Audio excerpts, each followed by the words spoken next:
Hello, আসসালামু আলাইকুম। Welcome back to my another video and welcome back to my channel. তো আজকে কিন্তু আমি একটা কামিজের কাটিং শেয়ার করব। ইন্ডিয়ান গঙ্গা ব্র্যান্ডের কামিজটা। এটা কিন্তু আনস্টিচ ছিল। তো আমি এটার কাটিংটা তোমাদের সাথে শেয়ার করব সহজভাবে। আশা করছি তোমাদের খুবই ভালো লাগবে। তো তোমরা অনেক দিন ধরে আমার চ্যানেলে কাটিং এবং স্টিচিংয়ের ভিডিও দেখতে চেয়েছিলে। তো আজকে এই ভিডিওটা তাদের জন্য। তো চ্যানেলে নতুন হয়ে থাকলে ভিডিওটা ভালো লাগলে একটা লাইক দিয়ে চ্যানেলটাকে সাবস্ক্রাইব করে দিবা। আর বেল আইকনটাকে অবশ্যই প্রেস করে রাখবো পরবর্তী ভিডিও নোটিফিকেশান পাওয়ার জন্য। তো আমি কিন্তু এখানে প্রথমেই হচ্ছে যে পুরাতন একটা ড্রেস নিয়ে নিয়েছি কামিজের, যেটা হচ্ছে যে তার পারফেক্টভাবে ফিট হয় এমন একটা কামিজ নিয়ে নিয়েছি।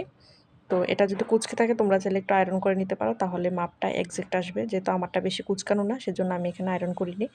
তো এখানে দেখতে পাচ্ছ তোমরা ইঞ্চি টেপ যে ফিতাগুলো হয়, কাপড়ের ফিতাগুলো তোমরা তো সবাই জানো। তো এগুলো একটা কিনে নিবে। তো এই ফিতাগুলো দিয়েই কিন্তু আমি মেজারমেন্টটা করব।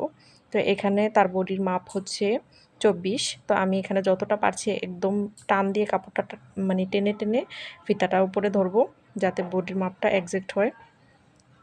এক হাতার নিচ থেকে অন্য হাতার নিচ পর্যন্ত বডির মাপটা হয়ে থাকে। তো তারপরে আমি হাতার মাপ নিব। হাতার মাপের এখানে আসছে হচ্ছে যে আমার সেলাইসহ 15 ইঞ্চির মতো। তো এক ফিতায় কিন্তু এক রকম থাকে। তো তোমরা অবশ্যই কিন্তু ফিতাগুলা বুঝে শুনে তারপরে কিন্তু মেজারমেন্টটা করবা। তো তারপরে কিন্তু আমি লং কত আছে সেটা নিয়ে নেব। এখানে লং আছে 43 ইঞ্চির মতো। তো লম্বার মাপ নেওয়ার জন্য আবার সেমভাবে কিন্তু ফিতাটাকে মানে ধরে কাপড়টাকে একটু টান করে দেন মাপটা নিতে হবে, তাহলে কিন্তু এক্সাক্ট মাপটা আসবে। তো আমার কিন্তু এখানে মোটামুটি মাপ নেওয়া হয়ে গিয়েছে। তো এবার কিন্তু আমি যেই ফেব্রিকটা আছে মেইন ফেব্রিক, এটার কত আছে সেটা কিন্তু একটু মেজারমেন্ট করে দেখব। এটা কিন্তু অনেক বড়, প্রায় 48 ইঞ্চির মতো এখানে লেন্থ আছে। তো আমার কিন্তু এত বড় লেন্থ কিন্তু লাগবে না, যার যার লেন্থ আলাদা হয়। তো আমি কিন্তু এবার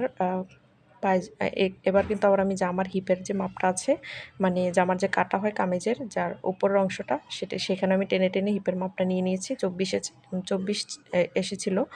তো তারপরে কিন্তু আমি লম্বাটা দিয়ে নিয়েছি, 2টা দাগ দিয়েছি, কারণ এখানে এক্সাক্ট মাপ, আর 2 ইঞ্চি বাড়িয়ে নিয়েছি সেলাই এবং কাটার জন্য। তো এক্সাক্ট মাপ থেকে অবশ্যই কিন্তু 2 ইঞ্চি বাড়তি নিতে হবে সেলাইয়ের জন্য। তো এখানে কিন্তু কাপড়টাকে আমি 4 ভাঁজ করে নিয়েছি।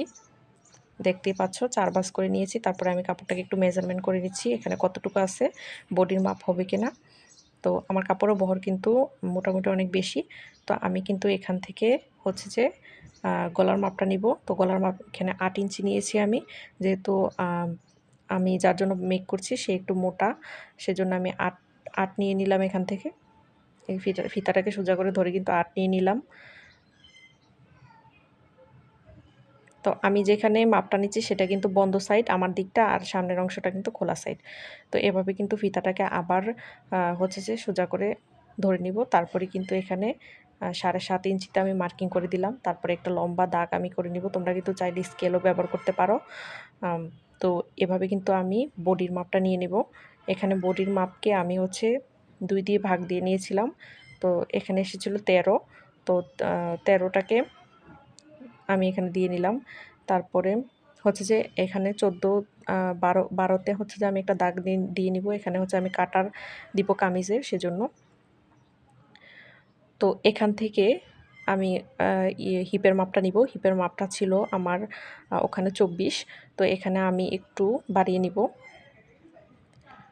তো অর্ধেক নিচ্ছি আমি। তো এভাবে কিন্তু আমি এখানে 14 নিয়ে নিয়েছি, বা 15 নিতে পারো তোমরা। তো এভাবে কিন্তু বাড়িয়ে নিয়েছি। বডির মাপ থেকে কিন্তু একটু 1 ইঞ্চি বাড়তি রাখতে হবে হিপের মাপটা। তো এভাবে কিন্তু আমি একটা রাউন্ড শেপ দিয়ে নিচ্ছি। রাউন্ড শেপ না দিলে কিন্তু গলার যে কাটিংটা সেটা কিন্তু আর্মহোলের কাটিংটা সেটা কিন্তু ভালো আসবে না। তো গলা যেহেতু আমার আগেই আছে, তো সেজন্য আমি আর্মহোলের এবং কাঁধের মাপটা দিয়ে নিয়েছি। তারপরে আমি এভাবে হচ্ছে দাগ দিয়ে নিব। আমার চকটা হচ্ছে পিঙ্ক কালারের, আর কোনো চকই হচ্ছে যে ক্যামেরায় ডার্ক কাপড়ে ভালোভাবে বোঝা যায় না। তো আশা করছি তোমরা একটু মনোযোগ দিয়ে দেখলে বুঝতে পারবা। তো আমি কিন্তু এখানে দাগটা দিয়ে নিচ্ছি। এবার নিচের অংশে কতটুকু নিব সেটা মেজারমেন্ট করব। তো কামিজে যতটুকু ছিল আমি অতটুকুই এখানে দিয়ে নিব। এই যে দাগ দিয়ে নিলাম, তারপর কিন্তু আমি এটাকে মিলিয়ে দিব।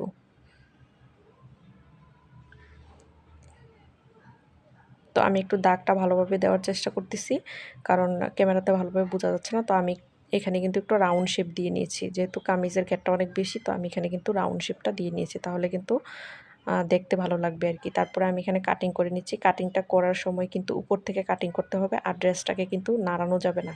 নাড়ালে কিন্তু ড্রেসটার মাপটা কিন্তু ঠিক থাকবে না। তো আস্তে আস্তে কিন্তু আমি এখানে কাটিং করে নিয়েছি সবটা। তো তারপরে আমি হিপের মাপের অংশটাই কিন্তু যেখানে আমি কামিজের কাঁটাটা দিব সেখানে আমি একটু মার্কিং করে নিয়েছি।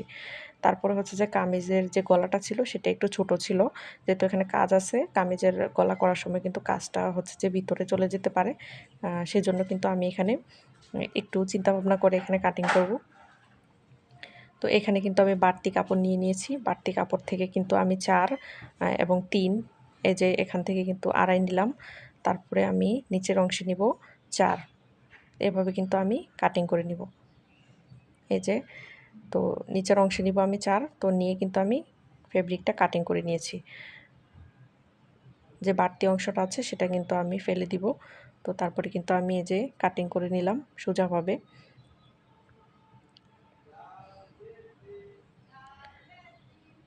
তো এভাবে কিন্তু আমার গলার 2টা গলাই কিন্তু কাটিং করা হয়ে গিয়েছে, 4 এবং উপরের অংশ হচ্ছে 2.5। তো এভাবে এই যে গলার শেপটা আমি দিয়ে নিব। গলার শেপটা দেওয়া হয়ে গেছে, এবার আমি হাতার মাপটা নিব।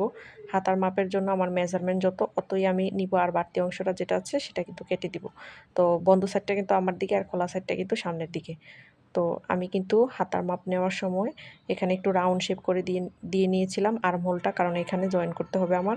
তো তারপরে কিন্তু আমি মাইক হাতা দিব, সেজন্য কিন্তু আমি, তো হাতার মাপ ছিল 13, 2 ইঞ্চি বাড়িয়ে আমি 17 নিয়ে নিয়েছি। তো সেলাইয়ের ভিডিও দেখার জন্য আমন্ত্রণ রইল। Thanks for watching guys.